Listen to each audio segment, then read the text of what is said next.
friends, thank you so much for joining me today. I am Janice and this is Quilting Outside the Lines.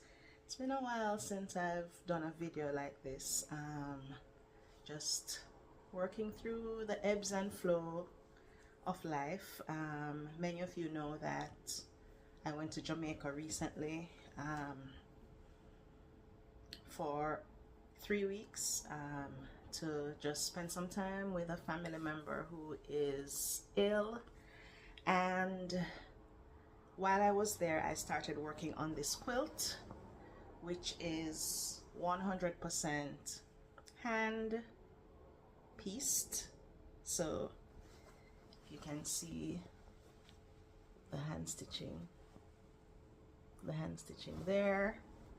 And today I'm sewing the final seam, so I'm going to sew the seam with you while we chat. So have you ever hand pieced, hand quilted a quilt, everything from start to finish? I've done a few of them. One little tiny one, which I'll show a picture of, which is hanging right beside my sewing machine over there, and another one that I did without any instruments except a pair of scissors and a needle and thread. So I was ripping the ripping the fabric together and sewing the pieces together, and so ripping the fabric apart, sewing the pieces together in some random patterns. That one I will finish at some point. And then this one is the biggest one I've done, where I've hand pieced, and I'm going to just finish sewing this last seam, and then I'll show you what it looks like. I still have to decide whether I am going to add a border to it or not. So I'm doing a combination of a running stitch and a back stitch. So I do a few running stitches and then I do a back stitch, which I learned that method from Tiffany's Quilting Life. I believe that's what her channel is called. So I do a few running stitches and then 2 or 3 back stitches, and then I go back to the running stitches. And because I grew up on classics like Little Women, I like to get my stitches very neat and kind of try to make them as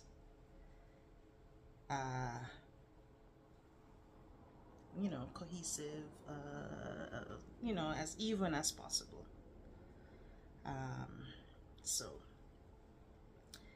I have been, I think as with all of us, I've been on a journey, a mental health journey, where I've been dealing with lots of different challenges: anxiety, depression, just dealing with a lot of mental health challenges. And in my culture, mental health is kind of a taboo subject, and people have a lot to say about people with mental health challenges, so it's very difficult to talk about it, because the perception is that you are less than, or you're weak.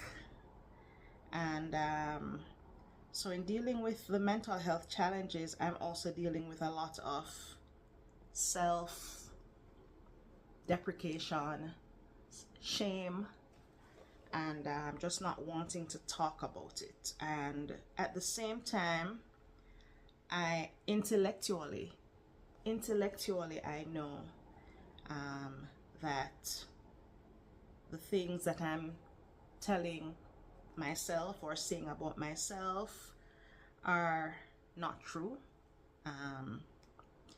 and but culturally, you know, it's challenging. And I was talking to a friend of mine recently who is also from Jamaica, and we're talking about the strength of culture and how um, even though you are educated and you know better, the culture still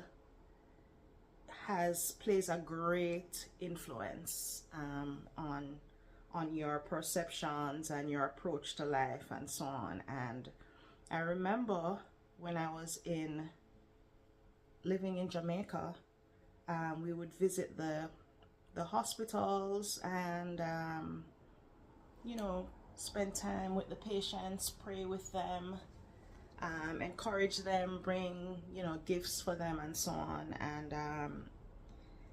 And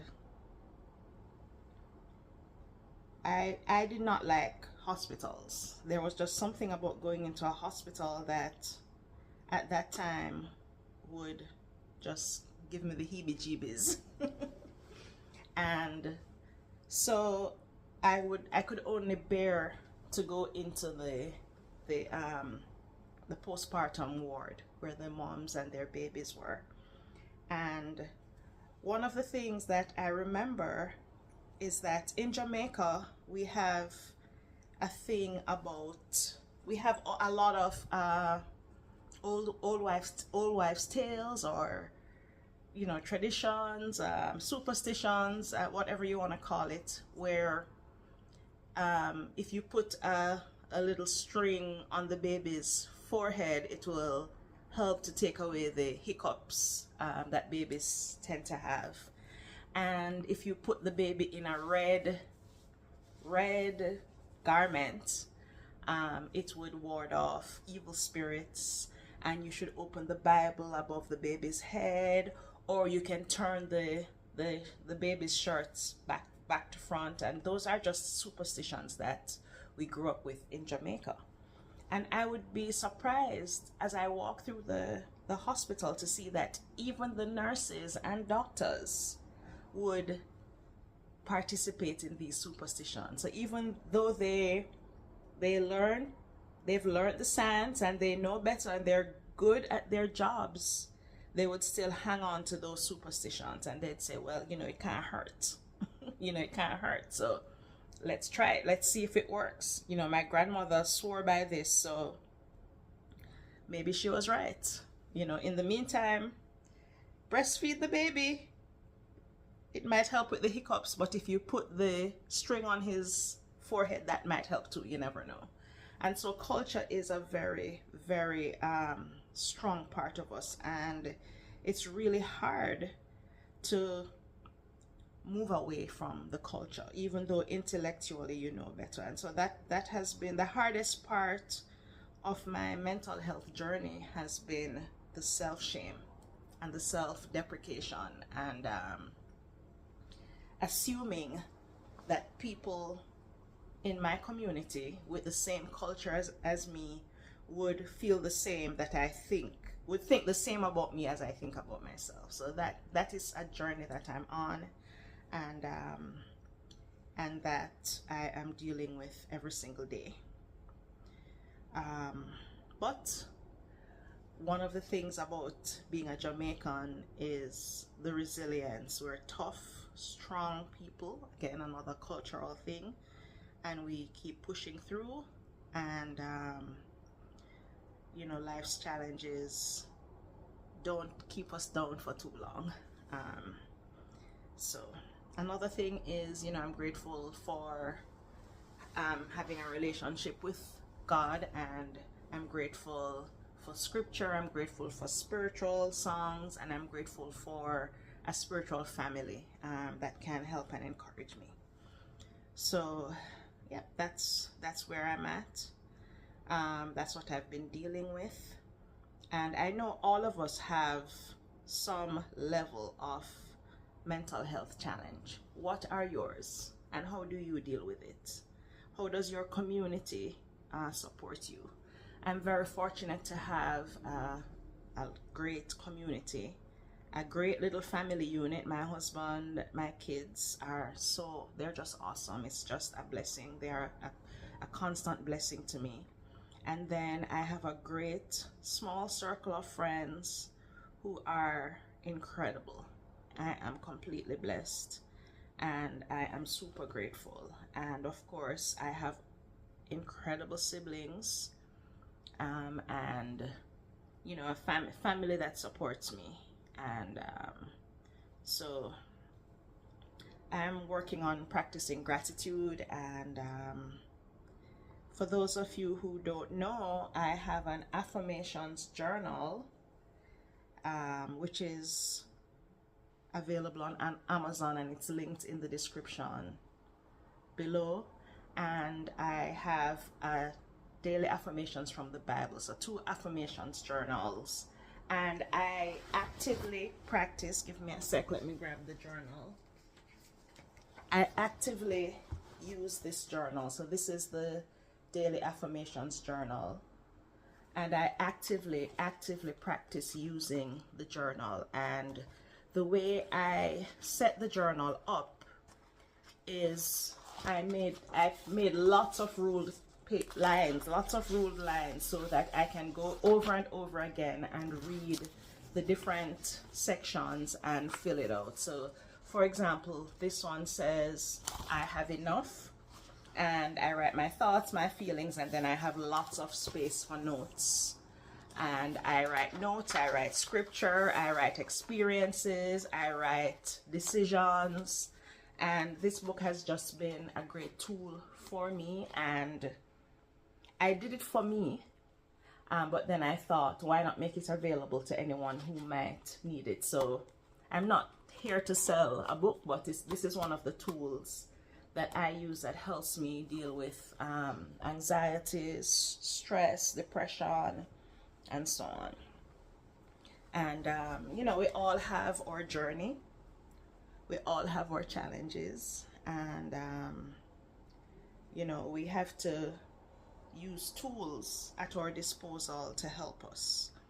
Another tool that I use is quilting, and I find that hand sewing, even when I don't have the energy or the desire to go sit around the sewing machine, I always want to hand sew. And that's why I hand quilt too. So a lot of my quilts are hand quilted because that's what I love to do. And so I'm going to do the last stitch, the absolute last stitch on this quilt. And then I'm going to show you the pattern. It's not a pattern that I developed. It's the around the world or something like that pattern. But I had the fabric that I bought from either Soye or Soft Squares, which also you can check those two out. And I just wanted to see how I could organize them. Okay, so yep. Does anybody else do that? Bite their thread? That's how I get the thing out. All right, so here's the pattern. Trip around the world is what it's called. And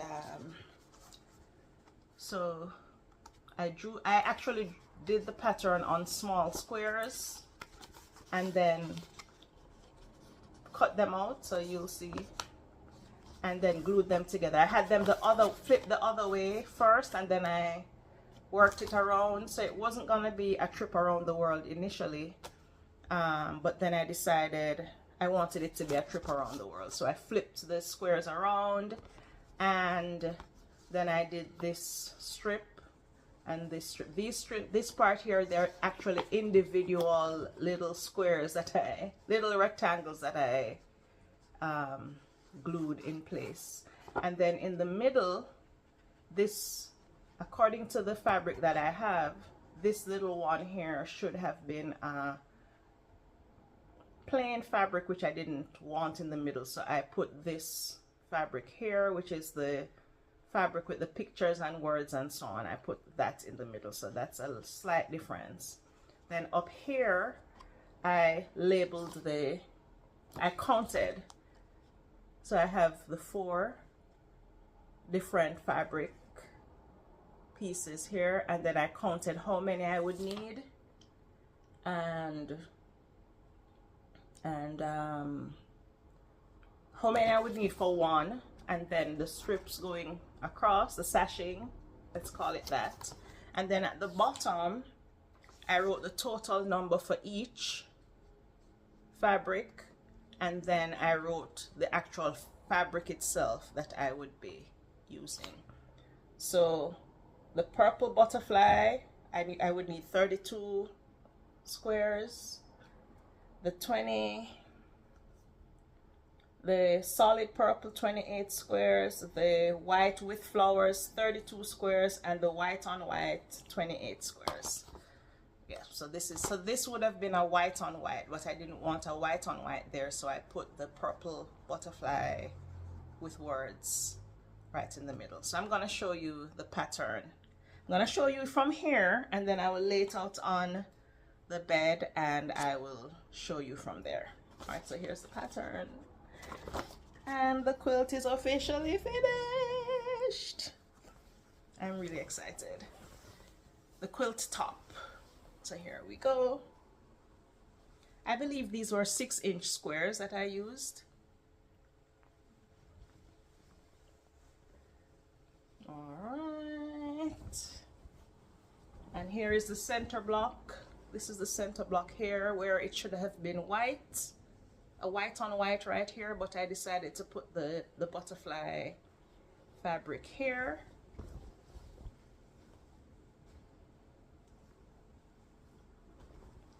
Now, let's talk about this topic that is very controversial in the quilting community: to rip or not to rip. So I tried meticulously to ensure that all the squares with the words were right, you know, oriented correctly. And I thought I had it done correctly. And then I realized that the whole bottom half is oriented differently from the top half. So let me give you an example. This one here is on the top half, and everything is oriented correctly. And then going down to the bottom half, as you can see, this one is upside down. So this entire half of the quilt is upside down. So instead of flowing, they're kind of mirroring each other.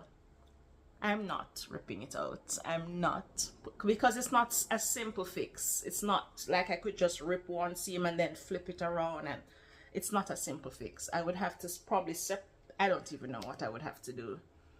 I'm not doing it. I'm leaving it as it is. It's adding character, and I'm not one to do a lot of ripping. If a pattern, if a mistake ends up in the middle of a quilt, I'm okay with it. I can live with it. Again, and I say this all the time, this is a mental health journey, and I'm not going to allow the tool that helps me to de-stress, I'm not going to allow it to become stressful. So I'm not going to be ripping it out. I don't think the person that gets this quilt will care one way or the other. I personally don't care. And I'm going to lay it out on my bed, and I'm going to ask to tell me in the comments below, what should I put a border around it, or should I not put a border around it? And if I do put a border, which of these fabrics, I never know how to pluralize that word, which of these square pieces of fabric should I use? If you can see, the white has little butterflies on it. It's white on white. It has little tiny butterflies and moths probably on it. And then this one has little flowers, and then you have this one with the words, and then you have the solid purple. So which of these should I use as a border? Okay, so I'm going to turn the camera around and show you the quilt, and then I will come back. All right, so here is the quilt top. It's just the top that's finished, 100% hand pieced. Here is the center block. As you can see, it's upside down, so this entire bottom half is oriented differently from the top half, I believe. Or maybe it's just this center strip that's different. Hold on a second. Okay, I might decide to change it. I don't know, we'll see. But that's the quilt. All right, so that's the quilt. Again, it's amazing what you see. I tell my students that it's difficult to edit your own work because you tend to see what you expect to be there and not what's actually there. So again, when you look at it from a whole, when you look at it all together, you see things that you probably don't see while you're sewing. But what's the verdict? Should I put a border around it? And if so, which fabric should I use? And if someone can tell me, how do you pluralize fabric? When I was growing up, we would say pieces of fabric or cuts of fabric or lengths of fabric. We wouldn't say fabrics. So the English teacher in me is like, But anyway, thank you so much for joining me today. If you're interested in purchasing my journal, you can, the link is below. It's available on Amazon. Just search up daily affirmations journal, and it should pop up. And it would help me out if you purchased a copy, but I believe it would help you as well. So if you're into journaling, then by all means check it out. Thank you so much for joining me today. Be kind, walk good, more to come.